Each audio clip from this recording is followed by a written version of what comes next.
The sun peeked through the curtains, casting a warm glow on the room. It was the morning of my dream wedding, and excitement mixed with nervousness bubbled within me. I gazed at myself in the mirror, adorned in a beautiful white gown, feeling like a princess straight out of a fairy tale. As the minutes ticked away, my bridesmaids bustled around, helping me with the finishing touches. My best friend, Sarah, smiled at me warmly. "Cassandra, you look absolutely stunning." Mark is going to be blown away when he sees. I blushed, grateful for the support and love surrounding me. "Thank you, Sarah. I can't believe this day is finally here." Once we arrived at the venue, I could hardly contain my excitement. The lush gardens were adorned with flowers of every color, and the aisle was lined with petals. As I walked down the aisle, all eyes were on me, but my gaze was locked on Mark, standing at the altar looking dashing in his tuxedo. As the ceremony began, our vows were filled with promises of love and devotion. I couldn't help but smile at the thought of spending the rest of my life with him. When the moment came to exchange rings, Mark's eyes gleamed with happiness as he slipped the ring on my finger. "I promise to love you, cherish you, and support you for all the days of my life," Mark said, his voice filled with sincerity. Tears of joy welled up in my eyes, and I echoed his words, "I promise to stand by you, no matter what challenges come our way." With the exchange of rings and the pronouncement of husband and wife, the crowd erupted into applause. Our first kiss as a married couple was met with cheers and laughter. It truly felt like a dream come true. At the reception, the hall was decked out in elegance, and the atmosphere was filled with laughter and love. As we danced our first dance as husband and wife, Mark whispered in my ear, "You are the love of my life, Cassandra. I am the luckiest man in the world, and you are mine, Mark." "Today has been everything I ever hoped for," I replied, my heart overflowing with happiness. Our wedding was a magical day, a celebration of love and the beginning of our journey together. Little did I know that despite the grandeur of the day, challenges awaited, and not all our relatives were as thrilled about our union as we were. But for now, I chose to revel in the joy and love surrounding us, holding tightly to the belief that love conquers all. After the enchanting wedding day, reality began to settle in, and I couldn't ignore the underlying tension between my mother-in-law and me. Her disapproval was palpable, and it manifested in the subtlest of ways. The warmth and joy I had felt on my wedding day now seemed distant as I navigated my new life as Mark's wife. One evening, we gathered for a family dinner at my in-laws' house. As I prepared the table with the utmost care, I caught my mother-in-law's stern gaze fixed upon me. I tried to ignore it, hoping the moment would pass, but it didn't. "Cassandra, dear, do be careful with the china. It's a family heirloom," she said coldly, her eyes piercing through me. "Of course, I'll be careful," I replied, trying to mask my unease with a smile. Throughout the meal, she made snide remarks and disparaging comments, always reminding me that I was not up to her standards. My father-in-law and husband remained silent, seemingly accustomed to her behavior. It felt like I was being tested and found wanting in her eyes. I confided in my husband about my concerns, hoping he would understand my perspective. Sitting on the couch, I looked into his eyes, searching for understanding. "Mark, your mother seems to dislike me. Is there anything I can do to change that?" He glanced at me and sighed, seemingly dismissive of my worries. "Oh, don't pay too much attention to her. She's always like that. Just ignore it and get over it," he said casually, as if her behavior was insignificant. His response hurt more than I expected. I felt like he wasn't taking my feelings seriously, and it was as if he didn't see the pain his mother's coldness caused me. But I didn't want to cause any further tension between them, so I nodded, trying to hide my disappointment. As weeks turned into months, the chilly atmosphere persisted. My mother-in-law's criticisms extended beyond just me. She would often belittle my choices or opinions, making me feel small and inadequate. I longed for my husband to stand up for me, but he seemed unwilling to confront his mother. One day, after an especially difficult interaction with her, I mustered up the courage to speak to him again. "Mark, I can't pretend anymore. Your mother's behavior is affecting me deeply. I need your support." He looked at me with a hint of frustration. "Why are you making such a big deal out of it? It's just how she is. You're my wife, and I love you, but I can't change her." Those words cut deep, and I felt a growing distance between us. It was disheartening to realize that my husband wasn't willing to defend me against his mother's hurtful actions. The tension in our relationship increased, and I couldn't help but wonder if his loyalty to his mother would always come before our marriage. As the days turned into weeks, I grappled with my feelings, torn between my love for Mark and the constant emotional strain his mother's disapproval brought. Little did I know that this was just the beginning of a more significant challenge that lay ahead. A challenge that would test my strength and resolve in ways I couldn't have imagined. Life in my husband's parents' house became increasingly difficult as I tried to navigate the icy waters of my mother-in-law's disapproval.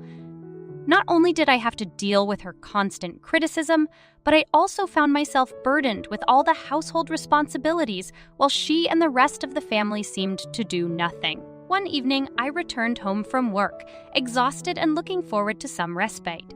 However, as soon as I stepped inside, my mother-in-law's voice echoed through the house. "Cassandra, there you are. The floors need scrubbing and the dishes are piling up in the sink. Get to it." I tried to hide my disappointment, hoping that one day she would show even a glimmer of kindness. "Sure, I'll take care of it," I replied. Mustering a faint smile, this turned into weeks, and I found myself cooking, cleaning, and taking care of the household chores, all while working a full-time job. It was an exhausting routine, and I began to feel like an unpaid maid in my own home. My husband, on the other hand, seemed unfazed by the unequal distribution of labor. One evening, when he saw me washing dishes after dinner, he called out, "Hey, don't forget to iron my shirt for tomorrow. I need it crisp and perfect." I looked at him, trying to hide my frustration. "Sure, I'll get to it," I replied, trying to sound cheerful. As I ironed his shirt later that night, I couldn't help but wonder if he saw me as anything other than a housekeeper. Our conversations were becoming more distant, and it seemed like the only time he spoke to me was to assign me tasks. One day, my best friend Sarah visited, and we spent some time in the backyard, away from the prying eyes of my in-laws. She noticed the exhaustion in my eyes and gently asked, "Cassandra, are you okay? This can't be easy for you." I took a deep breath, feeling a mix of relief and sadness that someone noticed my struggles. "Honestly, Sarah, it's hard. I feel like an outsider here, and I'm tired of being treated like I don't belong." She placed a comforting hand on my shoulder. "You deserve better, Cassandra. You shouldn't have to endure this. Have you talked to Mark about how you feel?" I sighed, realizing that my attempts to discuss my feelings with Mark had fallen on deaf ears. "I have, but he just tells me to ignore it and get over it. I don't think he understands how hurtful this is for me." Sarah nodded sympathetically. "You deserve a partner who supports you, not just in words, but in actions. You shouldn't have to bear the brunt of their expectations alone." Her words struck a chord with me, and I realized that I couldn't continue like this. I needed to find my voice and stand up for myself. It was time to have a serious conversation with Mark about our living situation and the emotional toll it was taking on me. As I gathered the courage to confront my husband and make him understand the depth of my pain, I knew that it was crucial for our relationship and my own well-being. Little did I know that my decision would set in motion a series of events that would ultimately lead me down a path I never imagined. As the days passed, the weight of living under my in-laws' roof grew heavier, and I could no longer ignore the strain it put on my marriage. I knew I needed to have a serious conversation with Mark about our living situation and the emotional toll it was taking on me. One evening, I sat Mark down in our bedroom, taking a deep breath to steady my nerves. "Mark, we need to talk about our living situation. I can't continue like this," I said firmly but gently. He looked at me, seemingly surprised by the seriousness in my tone. "What do you mean, Cassandra?" "I mean, living with your parents is affecting our relationship, and I feel like an outsider in my own home. Your mother's constant criticism and the unequal distribution of household responsibilities are taking a toll on me," I explained, trying to articulate the extent of my frustration. Mark sighed, looking conflicted. "I know it's not ideal, but we need to save money to buy our own place. I understand that, but we also need to find a balance. I can't be the only one taking care of everything while they do nothing," I asserted, hoping he would see the strain it was putting on our marriage. "I'll talk to my parents about it," Mark said, but his words lacked conviction. The next day, Mark talked to his parents about sharing the household responsibilities more equally. To my surprise, they reluctantly agreed, and for a brief period, things improved slightly. However, the underlying tension between my mother-in-law and me still remained, and it was clear that she was not happy about the change. During this time, we continued to save money, and eventually we found a big house that we could call our own. It was an exciting prospect, and I hoped that moving into our new home would signify a fresh start for our marriage. As the day of our move-in approached, we decided to have a housewarming party to celebrate this significant milestone. I eagerly made plans and sent out invitations to our friends and family, hoping that this event would bring us all closer together. The day before the party, I returned home from work with a sense of excitement, eager to finalize the preparations. But as I stepped inside, the house was eerily quiet, and I sensed that something was amiss. "Hello, is anyone here?" I called out, but there was no response. I walked through the rooms, feeling increasingly uneasy. And then it hit me. They had all gone to the new house without me. The realization was like a punch to the gut, and tears welled up in my eyes. I felt hurt and betrayed. Holding back my emotions, I quickly made my way to our new house, where I found everyone gathered, laughing and celebrating without me. I confronted my mother-in-law, trying to keep my voice steady. Why wasn't I invited to the housewarming party? She looked at me with a cold smile. "Oh, we didn't think there was any reason to invite the cleaning lady. This is a family gathering." The words stung, and my heart sank. I turned to Mark, hoping for some support, but he laughed along with his mother, as if my hurt didn't matter. It was in that moment that I realized I couldn't continue like this. I had endured enough mistreatment, and I knew it was time to take a stand. A surge of determination washed over me, and I made a decision that would change everything. Feeling hurt and betrayed by my mother-in-law's callous words and my husband's laughter, I fought back tears and tried to maintain my composure. Deep down, I knew that this moment was a turning point in our relationship. "You think this is a joke?" I asked, my voice trembling with emotion. "I am your wife, not just a cleaning lady. I deserve to be treated with respect and included in our own housewarming party." My mother-in-law's expression remained cold and indifferent. "You may be married to my son, but that doesn't make you one of us." Her words were like a dagger to my heart. I had hoped that, over time, she would come to accept and embrace me as a part of their family. But it was clear that her prejudice ran deep. I turned to Mark, hoping he would step up and defend me, but his silence spoke volumes. His lack of support felt like a betrayal, a painful realization that he was unwilling to stand up for me against his family. "Mark, say something?" I pleaded, my voice choked with emotion. He hesitated for a moment, but then he shook his head. "Mom, she's my wife, and she should be treated with respect. She has every right to be a part of our celebrations." His mother's eyes narrowed, and she shot him a disapproving glare. "You're making a mistake, Mark. She doesn't belong here." I felt a sinking feeling in my chest as I realized that even my husband couldn't break free from his mother's influence. The family dynamics were much more complicated than I had initially thought. In that moment, I knew I had to make a difficult decision. I couldn't continue living in a toxic environment, constantly feeling like an outsider. It was time to take control of my life and assert my worth. "I've had enough," I said firmly, wiping away the tears that threatened to spill. "I won't subject myself to this treatment any longer." My mother-in-law scoffed, crossing her arms. "What are you going to do, leave? You have nowhere else to go." That was the final straw. I had endured enough emotional abuse, and I couldn't let it continue. Summoning my courage, I spoke with a newfound determination. "Actually, I do have somewhere else to go." I had been quietly saving money, and with the help of my best friend Sarah, I had found a small apartment that I could afford. It wasn't ideal, but it was a step towards my independence and happiness. "I am leaving," I said, my voice steady despite the turmoil inside. "I deserve to be treated with kindness and respect, and I won't settle for anything less." Mark's face contorted with shock, and he finally found his voice. "Cassandra, wait, let's talk about this." But I knew there was nothing left to discuss. I had tried to make things work, but I couldn't keep sacrificing my self-respect for the sake of a marriage that felt one-sided. "No, Mark, I can't stay in a place where I am constantly belittled and disrespected.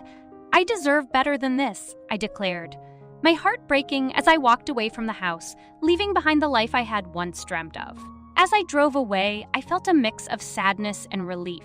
I had made a difficult choice, but it was the right one for my well-being. Little did I know that this decision would set off a chain of events that would lead to an unexpected outcome, one that would challenge me to stand strong and find the strength to build a new life without the toxicity that had held me back for so long. Leaving behind the house and the toxic environment was both liberating and terrifying. As I settled into my new apartment, I knew that this was the beginning of a new chapter in my life, one where I would no longer be controlled by my in-laws' disapproval and my husband's indifference. In the days that followed, I focused on healing and finding my strength. I realized that I had been giving my all to a relationship that wasn't reciprocated. It was time to take charge of my life and assert my worth. One evening, as I sat with Sarah in my new living room, I shared my thoughts with her. "Sarah, I can't keep pretending that everything is okay. I need to protect myself and move forward." She nodded, her eyes filled with compassion. "You're doing the right thing, Cassandra. It's not easy, but you deserve to be happy." As I thought about my next steps, an idea began to take shape. I had been the one financially supporting our life together, and my mother-in-law had signed the house over to me without a second thought. Perhaps this could be the key to breaking free completely. I decided to have a conversation with my mother-in-law, but this time I would be the one in control. With a sense of determination, I called her and requested a meeting. A few days later, we sat across from each other in a coffee shop.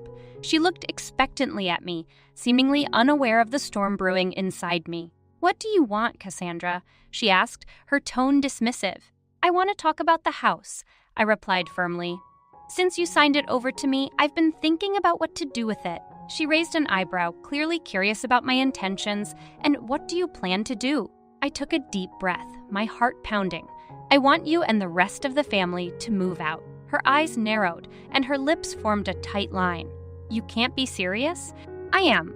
You made it clear that I don't belong in your family, so it's time to accept that and move on," I said, my voice steady despite the nerves that threatened to overwhelm me. "You think we'll just leave our home because you say so?" She scoffed. "It's not your home anymore," I replied, feeling a sense of empowerment building within me. "You signed it over to me. Remember? I can do whatever I want with it." She glared at me, clearly frustrated by my determination. "Fine. Take this junk and get out of our lives." As I walked away from the meeting, I knew that this was just the first step of my plan. I would need to seek legal advice to ensure that I could make this transition as smooth as possible.